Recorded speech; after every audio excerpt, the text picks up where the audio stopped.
अरे यार, लागता कि हमार वाली रोपत है। अच्छा अच्छा, रुका चल के देख ले थी। अरे अरे, तू आईली का रे रोपे? तू भागत तरह नहीं हंसे, तू के क्या मतलब आओ? अरे मतलब तो तू समझते होई बू।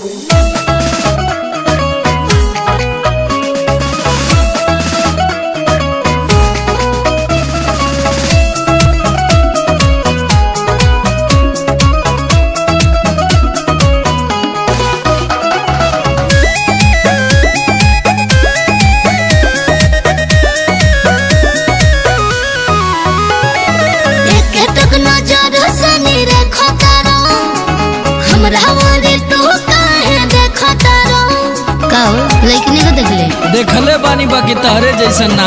अरे के तक नजर से नहीं देखा तारा, हमरा वादे तो काहे देखा तारा।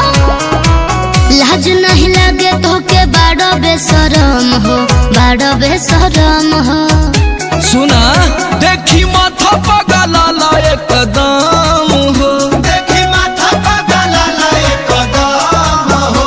खोसी ओढ़नी कमर में रोपनी करेलू जब सनम हो, खोसी ओढ़नी कमर में रोपनी करेलू जब सनम हो, खोसी ओढ़नी कमर में रोपनी करेलू जब सनम हो, खोसी ओढ़नी कमर में।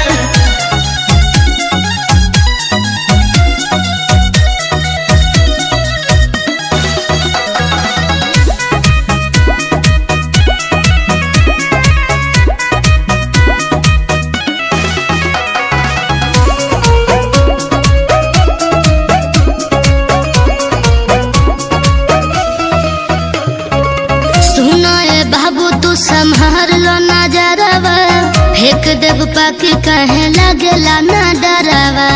ना भगवा अरे लागल बागी तो कैसे भागी? तू तो लागतारू बहुत प्यारी हो, मन करे धोइली हिया कवारी हो। सुनाए बाबू तू चलहक बन कम हो, चलहक बन कम हो। देखी माथा पगला ला एकदम हो, देखी माथा पगला ला एकदम हो।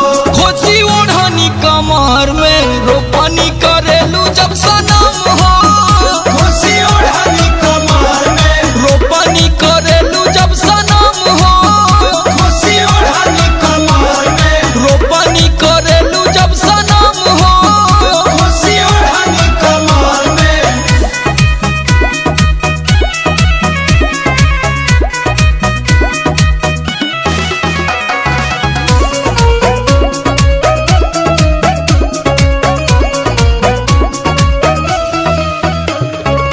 समर प्रकाश बारू दौरे सरबिंद हो, हमरे जवनिया के बंद करो सीन हो।